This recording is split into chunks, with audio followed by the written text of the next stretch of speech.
से क्वेश्चन किया है, सवाल किया है कि अगर हम खुदा से ये तवक्को करते हैं जिस तरह मैं चाहता हूँ उसी तरह कर, पर ये हमने क्वेश्चन अपने अंदर रखकर ये सोचना है क्या मैंने कभी ऐसा किया है कि जिस तरह खुदा चाहता है मैं भी उसी तरह करूँगा, जिस तरह खुदा चाहता है मैं भी उसी तरह करूंगा।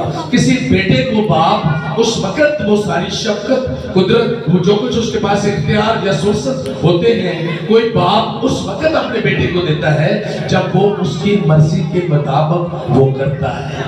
हालेलुया। अगर उसकी मर्जी के मुताबिक वो नहीं करता तो बाप तो कभी भी उस पर शफकत नहीं करता, ना खुदा ही उस पर शफकत करता है। जो कुछ हम तो करते हैं कि खुदा इस तरह कर दे, पर असी नहीं सोच रहे क्या मैं कभी इस तरह सोचा है या फैसला किया है खुदा जिस तरह तू चाहेगा मैं उस तरह करूंगा। जब असी जिस तरह चाहेंगे उस तरह खुदा की मर्जी को उस तरह पूरा करेंगे जिस तरह खुदा चाहता है, तो फिर खुदा भी उसी तरह करेगा जो कुछ हम चाहते हैं। हालेलुया। ये सवाल इस तरह से है, हमने सोचना है, हमने गौर करना है। हम सब सहूलतें वो सब चीजें बरकतें खुदा से जरूर हासिल करना चाहते हैं, पर ये कभी नहीं करते कि जिस तरह मेरा खुदा चाहता है मैं एक एक चीज को एक एक नुक्ते को अपनी जिंदगी के अंदर रखूं कि मैं वो सब कुछ करूं जो कुछ खुदा चाहता है। वो मुझसे क्या डिमांड करता है, वो किसी ऐसी चीज की डिमांड नहीं करता जो हम नहीं कर सकते, ये कभी हो नहीं सकता। खुदा वही डिमांड करता है जो आपके इख्तियार में है और आप कर सकते हैं। आपने उसको मैनेज कैसे करना है, आपने कहां पे उसको रखना है और किस तरह से आप करना है, लेकिन ये आपके इख्तियार में है। सबसे बड़ी बात जो खुदा का कलाम हमें सिखाता है, जब तू मेरी इबादत करेगा तो मैं तेरे रोटी और पानी पर क्या करूंगा, बरकत दूंगा, तेरे बीच से बीमारियों को दूर कर दूंगा। क्या इबादत करना मुश्किल काम है? इबादत इंसान कर सकता कि नहीं कर सकता? कर सकता है ना, पर करता नहीं है। ये वजूहात है। खुदा ने डिमांड इसलिए रखी कि बेटा अगर तू मेरी इबादत करेगा तो मैं हर तरह से तेरा ख्याल रखूंगा, मैं तुझे फैसिलिटेट करूंगा जब तू मेरी बात को मानेगा, जब तू मेरी बातों पर तवज्जो देगा तो मैं भी तेरी बातों पर तवज्जो दूंगा। ये तो सिंपल है, हमने इस बात को सोचना है। कलीसिया कोई किसी तरह की भी हो, हमने कलीसिया वही रूहानी और आसमानी कलीसिया होती है जो खुदावंद की मर्जी के मुताबिक चलती है, जो उसकी मर्जी के मुताबिक दुआ करती है, जो उसकी मर्जी के मुताबिक उसकी इबादत करती है, जो उसकी मर्जी के मुताबिक उसकी सताइश करती है, अपने बदन को ये खुदा के हुजूर में लाती है कि जो कुछ मेरा खुदा चाहता है मैं इस बदन से वही सब कुछ करूंगा, दूसरा कुछ नहीं करूंगा। जब हम वो करेंगे तो खुदा हमें अपनी बरकतों से माला माल कर देगा। हालेलुया। तो अगर आप बरकतों से माला माल होना चाहते हैं तो इन दो एक बातों पर आपने अमल करना है, आपने ध्यान करना है। हम कुछ भी ना करें, हम सारे वो उलट काम करें जो खुदा नहीं चाहता, तो हम डिमांड करें उससे कि जेडी मेरे दिल की मर्जी उन्हें पूरा कर दे, इस तरह कभी नहीं हो सकता, इस तरह कभी नहीं होना, और खुदा कभी भी ऐसा नहीं करेगा। इस बात को ज़हन में रखो। और बाप भी इसी तरह अपने बेटे को उस वक्त वो सब कुछ अता करता है जो उसके पास होता है, जो कुछ भी होता है, जब बेटा बाप की मर्जी के मुताबिक काम को करे।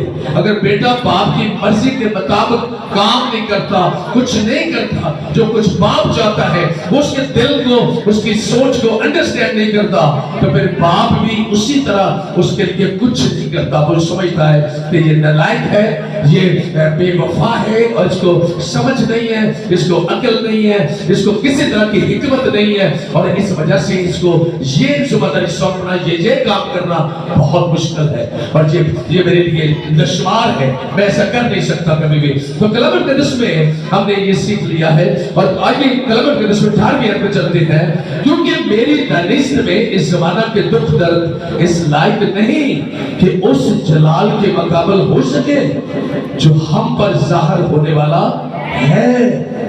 हम पर एक जलाल ज़ाहिर होने वाला है। खुदा यीशु खुद जलाली है। कितने लोग जानते हैं कि वो यीशु जलाली है? हालेलुया। اور وہ ہمیں بھی جلالی بنانا چاہتا ہے. ہماری زندگی بھی اسی طرح جلالی ہو جس طرح یسوع کی زندگی جلالی ہے. لیکن ہم کیسے اس کا سب کچھ کر سکیں گے؟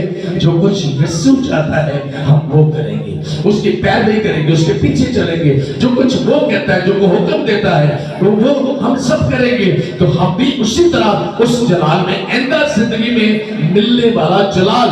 یہ سوال کا مطلب یہی ہے, یہ سوال کا مطلب یہی ہے کہ آئندہ زندگی میں تجھے جلال مل سکتا ہے. تم جلال میں انٹر ہو جاؤ, جلال تمہارے اندر ہو, وہ جلال کی روشنی تمہارے اندر ہو, خدا کی قدرت تمہارے اندر ہو, آپ کے لفظوں کے اندر خدا کے جلال ہو, خدا کی قدرت ہو, پاکیزگی کی قدرت ہو, خدا کا اختیار ہو. جو کچھ آپ کہیں گے وہ ہو جائے گا, وہ سب کچھ. اگر آپ آئندہ زندگی میں خدا کی مرضی کے مطابق چلو گے تو کلام میں آگے کیا لکھا ہے؟ 19 آیت کے اندر لکھا ہے, کیونکہ مخلوقات کمال آرزو سے خدا کے بیٹوں کے ظاہر ہونے کی راہ دیکھتی ہے. کیا کرتی ہے؟ مخلوقات کیا کرتی ہے؟ کیا کرتی ہے؟ خدا کے بیٹوں کے ظاہر ہونے کی راہ دیکھتی ہے کہ ہاں خدا کے بیٹے خداوند کے جلال میں اور ستاروں کی طرح چمکنا شروع ہو جائے گی. اور ہم سب مخلوقات کے اندر یہ بہت ساری چیزیں ہیں, ہم آگے چل کر دیکھتے ہیں, اس کو ڈیٹیل کے ساتھ سیکھیں گے خدا کے پاک کلام سے. اور آگے کیا لکھا ہے؟ 20 آیت کے اندر لکھا ہے, اس لیے مخلوقات بطالت کے اختیار میں کر دی گئی تھی. مخلوقات کیا کر دی گئی تھی؟ بطالت کے اختیار میں کر دی گئی تھی. کب؟ کیسے؟ اس کو آج ہم سیکھتے ہیں. آئیے میرے ساتھ نکالیں پیدائش کی کتاب, اس کا 3 باب, اس کی 17ویں آیت. پھر آگے چلیں گے, اس کو سیکھیں گے. جی پڑھیے گا 17ویں آیت کو, پیدائش 3 باب اور اس کی 17ویں آیت میں کیا لکھا ہے؟ جی پڑھیے گا.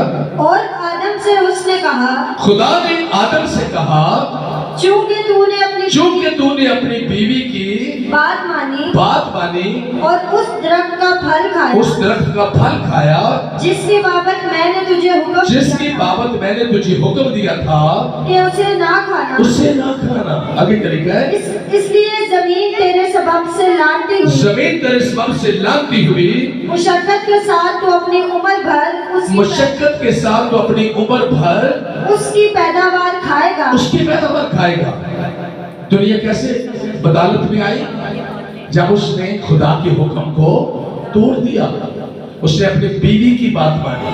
آدم کو خدا نے صاف کہا کہ تو نے اپنی بیوی کی بات مانی ہے, اس لیے اب تیرے اوپر مصیبت ہے, اب تیرے اوپر دکھ درد آئیں گے, تو بہت مشقت کرے گا, مشکلات سے پریشانیوں سے گزرے گا. اب تیرا ٹیسٹ مصیبتوں کا شروع ہو چکا ہے, کیونکہ تو نے میری بات نہیں مانی, اپنی بیوی کی بات مانی ہے. کاش تو اس کو روکتا, کاش تو اس کی مرضی کے مطابق نہ چلتا, کاش تو اس بات کو اس سے روک دیتا. نو, میں ایسا نہیں کر سکتا.